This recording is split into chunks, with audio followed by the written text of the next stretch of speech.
जाखड़ा वाले की इस धन्य धरती पर कृषि और ऋषि की परंपरा की इस धरती पर आमंत्रित कर रहे हैं अखिल भारतीय सांगलिया धुनी के पीठाधीश्वर श्री ओमदास जी महाराज। बोले बाबा लक्कड़दास जी महाराज की।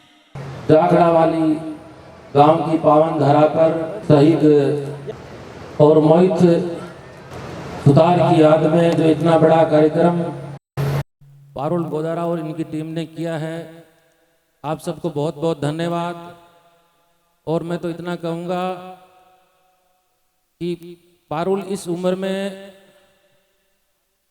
उम्र के लड़के दूसरे काम क्या करते हैं, उनको पता नहीं होता कि समाज के लिए क्या करना है, लेकिन आपने इस उम्र में आपकी इतनी बड़ी सोच को मैं धन्यवाद देना चाहता हूँ कि आपने इतना बड़ा आयोजन करके समाज में जो कैंसर जैसी महाबीमारी है और अनेक प्रकार की जो सामाजिक कुरीतियाँ उनके खिलाफ लड़ने के लिए आपने आवाज़ उठाई है।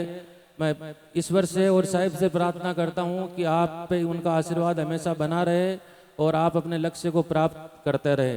जय गुरु महाराज की। और दूसरी बात मैं आपसे ये कहूँगा कि हमारे समाज में संतों ने एक बात कही है कि जब जब समाज में किसी प्रकार की विकृतियाँ आती है तो किसी न किसी रूप में संत महात्मा या कोई महापुरुष जन्म लेकर के समाज को सुधारने का कार्य करते हैं।